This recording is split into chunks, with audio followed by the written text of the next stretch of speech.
বিয়ের রাতে আমি বাসর ঘরে বসে আছি, খেয়াল করলাম আমার স্বামী ইস্তিয়াককে তার ভাবি পথ আটকে ধরল। কি যেন দুটো কথা বলল, তারপর আমার স্বামী একটুও না করল না, তার সাথে অন্ধকারে ভেতর দিয়ে ভাবির রুমে নিয়ে গেল। এই ঘটনা দেখে আমি তো অবাক। তারপর সামনের রুমে এসে দাঁড়ালাম, খুব চিন্তা করলাম এটা কি দেখলাম।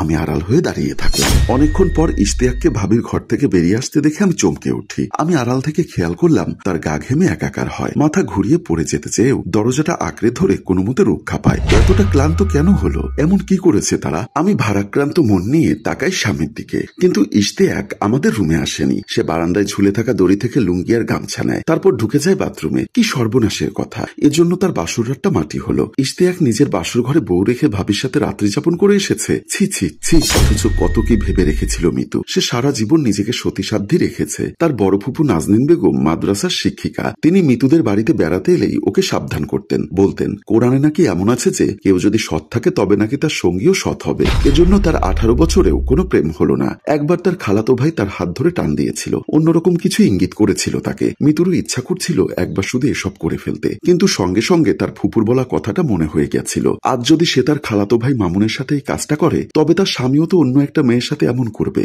আর সে কোনোদিন এটা মেনে নিতে পারবে না যে তার স্বামী অন্য একটা মেয়ের সাথে প্রেমের সম্পর্ক করেছে, অন্য একটা মেয়ের দেহের কাছাকাছি গেছে। কিন্তু আজ ফুপুর উপর খুব রাগ হচ্ছে। ফুপু কেন তাকে মিথ্যা বলল সেদিন? সে নিজেকে শক্ত করে আস্তে আস্তে গুটি গুটি পায়ে ওয়াশরুমের সামনে আসলো। ইস্তিয়াক লম্বা সময় ধরে গোসল করছে, করবেই তো, অপবিত্র শরীরকে পবিত্র করতে সময় লাগবে না? তাও আবার ভাবির সাথেও সব। ভাবিটার আবার একটা মেয়ে আছে 3 বছরের। মেয়েকে জন্ম দিয়ে মেয়ের বাবা নিখোঁজ। 2.5 বছর ধরে স্বামীহারা তৃষ্ণার্ত দেহ একটু এসব করতে তো চাইবেই। তো চাইবে যখন, ভাবিকে নিয়ে ঘর সংসার করতে পারতো। মাঝে আমাকে বিয়ে করে এনে আমার জীবনটা নষ্ট করলো কেন হারামজাদা? কথাগুলো ভাবলো মিতু, তারপর একটু কাঁদলো।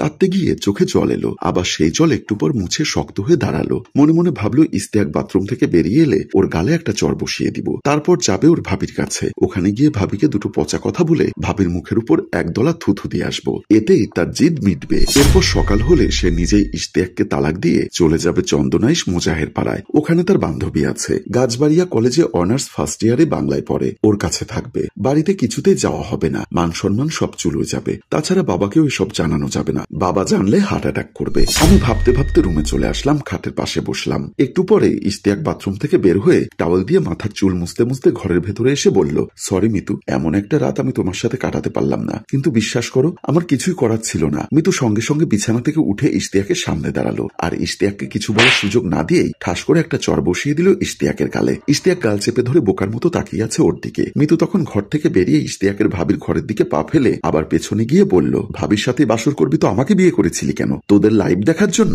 সে সোজা চলে গেল ইস্তিয়াকের ভাবি তৃষ্ণার ঘরে। তৃষ্ণা তখন ঘুমের ভেতর তলিয়ে আছে, তার একটা বুক খোলা। ইস্তিয়াক ওখান থেকে যাওয়ার পর হয়তো নিজেকে গুছিয়ে নেয়নি তৃষ্ণা, ক্লান্ত শরীরে ঘুমে তলিয়ে গেছে। মিতু দাঁতের সাথে দাঁত চেপে ধরে বলল, দাঁড়া প্রস্টিটিউট, তোর আরামের ঘুম হারাম করছি। বলেই সে তৃষ্ণার চুল শক্ত করে টেনে ধরল, চিৎকার করে বলল, কে কে? মিতু ওর মুখ চেপে ধরল আর চাপা স্বরে বলল, খবরদার, গলা বড় করলে এখানেই তোকে খুন করে ফেলবো কিন্তু। তৃষ্ণা ভয়ে ঝি মেরে গেল একেবারে। তারপর কাপা কাপা গলায় বলল, কি হচ্ছে এসব মিতু? তোমার কি মাথা খারাপ হয়ে গেছে? মিতু ওর গালে এক চর বসিয়ে দিয়ে বলল, হ্যাঁ, মাথা খারাপ হয়ে গেছে। মাথা খারাপ মানুষেরা অনেক কিছুই করতে পারে, আমিও এখন অনেক কিছু করব। কি করবে? তোকে ন্যাংটো করব, তারপর একটা খুঁট দিয়ে টেনে টেনে তোর সুন্দর রূপ আমি নষ্ট করব, তোর সমস্ত তেজ আমি কমাবো। তৃষ্ণা ভয়ে চিৎকার করে উঠল, ইস্তিয়াক, ইস্তিয়াক, এদিকে আয়, দেখে যা মিতু কি সব বকছে। ইস্তিয়াক এলো না। তৃষ্ণা ভয় কাঁপছে, ওর কপালটা ঘামছে, প্রচন্ড রকম ঘামছে। মিতু বলল, ইস্তিয়াক এখানে আসবে না, আমার চর খেয়ে ওর আক্কেল গুরুম হয়ে গেছে একেবারে। তৃষ্ণা ভীষণ রকম চমকে উঠে বলল, মানে তুমি ইস্তিয়াকের গায়েও হাত তুলেছ? তো তুলবো না? বাসর রাতে নিজের বউকে ঘরে বসিয়ে রেখে ভাবির সাথে? ছি ছি ছি! তৃষ্ণা ধমক দিয়ে বলল, মুখ সামলে কথা বলো মিতু, তুমি এখন বেশি বেশি বলছো। দুজন চুল টানাটানি করছে। এদিকে মা জাহানারা বেগম চমকে উঠলেন ঘুম থেকে, তারপর ভয় মাখা গলায় বললেন, কি হয়েছে, কি হয়েছে? কারো পেলেন না। জাহানারা চুপচাপ বিছানা থেকে উঠে এলেন বাহিরে। বড় বউ ঘরে গিয়ে চমকে উঠলেন, দেখলেন তৃষ্ণার চুল এলোমেলো, গায়ের কাপড় এলোমেলো, মিতুর চুলও এলোমেলো। তবে ওরা এখন আর একজন অপরজনের চুল টেনে ধরছে না। তবে মিতু এ সময় একটা ভয়ঙ্কর কথা বলেছে, এবং এই কথাটাই গিয়ে শুনতে পেয়েছে জাহানারা। তোর একটুও খারাপ লাগে না এমন ফুটফুটে একটা মেয়ে রেখে দেবরের সাথে বেড শেয়ার করতে? ঠিক তখন জাহানারা বেগমকে আচমকা দেখে ওরা কেঁপে উঠল। তৃষ্ণা হাউমাউ করে কেঁদে উঠল, বলল, আম্মা বিশ্বাস করুন, মিতু সব সব বানিয়ে বানিয়ে বলছে। মিতু বলল, কিছুই বানিয়ে বলছি না, সব সত্যি আম্মু। আপনারা সব আগে থেকেই জানতেন যে এই বাড়ির বউ একটা প্রস্টিটিউট। নিজের দেবরের সাথে সে বেড শেয়ার করে, মেলামেশা করে। জাহানারা বেগম রাগে কাঁপছেন। কাঁপতে কাঁপতে তিনি বললেন, মিতু কি বলছো তুমি? মিতু হেসে বলল, বলেছে আপনারা সবাই জানতেন এই মেয়েটা একটা খারাপ মেয়ে, ইশতিয়াকের গার্লফ্রেন্ডও। প্রতি রাতে ওরা একসাথে থাকে। আমার তো মনে হয় ইন্দ্রাও ইশতিয়াকের সন্তান। জাহানারা বেগম নিজেকে সামলে রাখতে পারলেন না, এক চর বসিয়ে দিলেন মিতুর গালে। তারপর বললেন, তোমার এত বড় সাহস? মিতু একটুও ভয় পেল না, দমেও যায়নি মোটেও। সে তার গালে হাত দিয়ে আলতোভাবে নাড়াচাড়া করতে করতে বলল, মেরেছেন ভালো কথা, কিন্তু আমায় মেরে তো সত্যটা লুকোতে পারবেন না। আমার নিজের হাতে নাতে ধরা পড়েছে ওরা। তৃষ্ণা কিছু বলার সুযোগ পাচ্ছে না। জাহানারা বেগম ওর দিকে তাকিয়ে চোখ লাল করে বললেন, তুমি না এই বাড়িতে নতুন এসেছো, তো এই একদিনেই সব জেনে ফেলেছ? মিতু বলল, জেনে ফেলিনি, সবকিছু দেখে ফেলেছি। কি দেখে ফেলেছ?